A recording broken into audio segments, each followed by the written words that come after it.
மனுஷன் விவசாயம் பண்ண ஆரம்பித்த பிறகு தான் நிறைய சண்டையை வந்துச்சுக்கிறான். நம்ம விவசாயத்தை கொண்டாடுறான், நான் இல்லைன்னு சொல்ல. முதல்ல மனுஷன் என்ன பண்ணானா, அவனுக்கு பிடிச்சதை பிடிங்கி தின்னு இருந்தான். எல்லாருக்குமான கொஞ்சம் உயரமாக இருக்கவன் மேலே இருக்கிறத பிடிங்கி திம்பான், கொஞ்சம் உயரம் குறையாக இருக்கேன் கீழே இருக்கிறத பிடிங்கி திம்பான், பிடிச்சதை பிடிங்கி திம்பாய். இல்லைன்னா அண்ணன் இந்த எட்டலை எடுத்து கொடுமா, அவன் பிடிங்கி கொடுப்பான். அவ்வளவுதான். போகிற இடத்துல தங்கினாங்க, யாருக்கும் எந்த இடமும் சொந்தம் கிடையாது. தங்குற இடம் சொந்த இடம், தங்கிட்டு போயிட்டே இருப்பான். மனுஷன் மூவிங்லேயே இருந்தான். சேப்பியன்ஸ் புத்தகத்தில் அற்புதமாக அவால்வரா சொல்கிறாரு, மனிதன் தன்னை காப்பாற்றிக் கொள்வதற்காக கோதுமையை விதைத்தான், கடைசியில் கோதுமையை காப்பாற்றுவதே அவன் வேலையாகி போனது அப்படிங்கிறார். மனுஷன் தன்னை காப்பாற்றுறதுக்காக கோதுமையை விதைச்சானா, கோதுமையை விதைக்கிற வரைக்கும் அவனுக்கு கிடைச்சதெல்லாம் சாப்பிட்டான், எல்லாருக்கும் எல்லாம் இருந்துச்சு. கோதுமையை விதைச்சவனே விதைச்சவன் பெரிய புச்சாலி ஆகிட்டான், அவனுக்கிட்ட அதிகாரம் வந்துருச்சு. கோதுமையை ஈயெல்லாம் வந்து திங்கவும் ஈய விரட்டுறதுக்கு அங்கே உட்காந்தான். வளர்ந்து நின்றவனே குதிரையில் வந்த கொள்ளையர்கள் எல்லாம் திருட வந்தாங்க, கருவிகள் செய்ய ஆரம்பிச்சான், அவனோட சண்டை போடணும்ட்டு.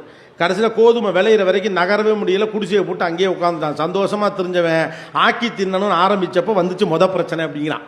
கோதுமை தன்னை காப்பாற்றும் என்று விதைத்தான் மனிதன், கோதுமை காப்பாற்றுவதே மனிதனுக்கு பிரச்சனையாகி போனது. ஒவ்வொரு காலகட்டத்தில் ஒவ்வொன்று, ரைட்டா? அப்படி விதைச்சோம், வளர்ந்தோம், போனோம். ஒரு இடத்துல காசுன்னு ஒன்று வந்துச்சு, காலனா கொடுத்தா கத்திரிக்காய், அரையனா கொடுத்தா முருங்கைக்கான்னு ஏதோ ஒன்று நடந்துச்சு. அப்போ அதற்குடைய பேர், எனக்கு தேவைப்படக்கூடிய ஒன்றை நான் வாங்குவதற்கான பயனை தருவதன் பெயர் பணம். That is the meaning of money on those days. அடுத்த கட்டம் என்ன பார்த்தானுங்க, காசு இருந்தால் பொருள் வாங்கலாம் போல இருக்கு. இப்போ காசை கொஞ்சம் சேர்ப்போம் அப்படின்னு நினச்சான். காசை சேர்த்தா நம்ம எப்போ வேணாலும் பொருள் வாங்கிக்கலாம்.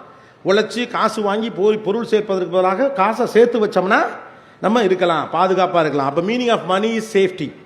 இரண்டாவது தலைவர் என்ன பண்ணுச்சு, பணத்துடைய நோக்கம் என்பது பாதுகாப்பு, பணம் என்பது பாதுகாப்பின் குறியீடு என்று மனிதன் நம்பினான். அடுத்த கட்டத்தில் பார்த்தான், பணம் வச்சிருக்கவனுக்கு தாண்டா மரியாதை இருக்கு. நிறைய பணம் இருக்கிற போது ஐயா வணக்கம் அப்படிங்கிறாங்க, மற்றவெல்லாம் மதிக்க மாட்டேங்கிறான். நமக்கு எலும்பு துண்டை குறைச்சி விட்டாங்க, கறியில் குழம்பு மட்டும் காட்டிட்டாங்க, கரண்டியை காட்டிட்டு போயிட்டாங்க. இப்போ பணம் இருந்தால் நம்ம மதிப்பான். பணம் தான் அதிகாரம் அப்படின்னு நம்பினான். அடுத்த தலைமுறையில் பணம் என்பது அதிகாரமாக மாறியது, பணம் என்பது அதிகாரமாக மாறியது. அப்போ தான் யோசிச்சான், அதிகாரம் மட்டும் இருந்தால் பத்தாது, அடுத்த தலைமுறையும் அதிகாரத்தோடு இருக்க வேண்டும் அப்படின்னா. நான் மட்டும் சம்பாரித்து ஆளாகி பெரிய ஊருக்குள்ளே பெருசாக இருந்துட்டா பத்தாது, எனக்கு வரப்போகிற பிள்ளைகளும் அதிகாரத்தோடு இருக்கணும்னா அவங்களுக்கு நான் சேர்க்கணும். ஒரு வீடு இல்லை 2 வீடு வாங்க, ஒரு தோப்பில் 2 தோப்பு வாங்க, ஒரு காரு இல்லை 2 காரு வாங்க, ஊர்லெல்லாம் இடம் வாங்கி போடு, எல்லாம் பண்ணு. அப்போ அடுத்த தலைமுறைக்கு என்ன பண்ணுச்சு, அதிகார பகிர்வுனாச்சு. பணத்துடைய நோக்கம் அதிகார பகிர்வு. அந்த கட்டத்தில் தான் நம்மளுக்கெல்லாம் அப்பா கட்டின வீடு வந்துச்சு. இப்போ இருக்க பசங்களுக்கு, இந்த ஜெனரேஷன்கிட்ட பணம்னா என்னன்னு கேளுங்க. ஜஸ்ட் 1000 rupeesமா அப்படிங்கிறான். இவருக்கு ஈரக்கொலையெல்லாம் நடுங்குது. 1000 ரூபாடா, 1000 ரூபா இல்லைப்பா, 1000 ரூபா, 5000 தோலை தூக்காதங்கிறாங்க. இந்த ஜெனரேஷனுக்கு மணி இஸ் ஜஸ்ட் ஃபன், அவ்வளோதான். வாழ்க்கை வாழ்வதற்கே இவனுடைய கணக்கே அவ்வளோ மட்டும்தான். Money is fun. ஏன்னா அவங்க பயம் இல்லை. நம்மளை மாதிரி நாளைக்கு காலையில் என்ன அவங்கிற நடுக்கம்லாம் இல்லை. வளர்ந்த தேசத்தின் பிரஜைகள் அவர்கள். கொடி கட்டி அப்படி காய போட்டிருக்கு வாய்ப்பு, என்ன வேணாலும் எனக்கு வேணுங்கிறத நான் பிடிச்சி எடுத்துப்பேன். மீ எனக்கு பிடிச்சது வேணும். அவனுக்கு பயம் இல்லை. நம்ம நினைக்கிறோம் அதை தாந்தோண்டித்தனம்னு நினைக்கிறோம். அது ஒரு நம்பிக்கையின் இன்னொரு குறியீடு தான். அவன் நமக்கு வாய்ப்புகள் இல்லாத காலகட்டத்தில் பத்திரமா வச்சுக்கணும்னு நினச்சான். அவனுக்கு என்ன, நாளை காலையில் போனால் அவன் செய்கிறான். ஒரு மாதம் முழுக்க வேலை பார்த்து 1 லட்ச ரூபா பணம் சம்பாரித்து 2 லட்ச ரூபாய்க்கு பாத்தி வைக்கிறாங்க. இங்கிட்ட அப்படியே அவங்க குடும்பமே கொண்டு போயிட்டு கொலசாமிட்டு அழுகுது, ஐயோ இப்படி பிள்ளை உருப்படாமல் போச்சேன். அவன் அடுத்த மாதம் 2 லட்ச ரூபா சம்பாரிச்சிருவான். அவரை பொறுத்த வரைக்கும் மணி இஸ் ஃபன். அப்போ பணத்தினுடைய மீனிங் மாறிக்கொண்டே இருப்பதை போல வாழ்க்கையுடைய மீனிங் மாறிக்கிட்டே இருக்கு.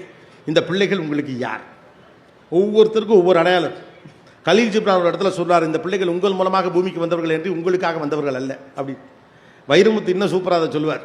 ஜப்பானில் ஒரு பிள்ளை அறிவாளியாக பெறப்படுகிறது, அமெரிக்காவில் ஒரு பிள்ளை விஞ்ஞானியாக பெறப்படுகிறான், ஏதோ இன்னொரு நாட்டு பேரை சொல்லி அங்கே வந்து ஒரு ஆசிரியனாக பெறப்படுகிறான். இந்தியாவில் மட்டும்தான் ஒரு பிள்ளை கொல்லிக்காக பிறக்கப்படுகிறது அப்படின்பார். இந்தியாவில் மட்டும்தான் ஒரு பிள்ளை கொல்லிக்காக பெற்றெடுக்கப்படுகிறது. ஒன்றுமே இல்லைனாலும் கொல்லி வைக்க ஒரு பிள்ளை வேணும், கொண்டே விட்டால் சாம்பல் தரப்போகிறான் சொம்புல, விவேக் சொல்கிறது மாதிரி. இப்போலாம் அதுக்கெல்லாம் ரூட்டே கிடையாது. தம்பி கிளம்புங்க தம்பிங்கிறாங்க, பின்னாலே வந்துடுது செம்பு, நாம் கிளம்புறதுக்கு முன்னால். இதுக்கு ஒருத்தனை கஷ்டப்பட்டு பெற்று வளர்த்து ஆளாக்கி சந்தானம் சொல்கிற மாதிரி ஆரம்பத்துலேருந்து பாசு பேசாமல் பருத்தி மூட குடோன்லேயே இருந்திருக்கலாம்.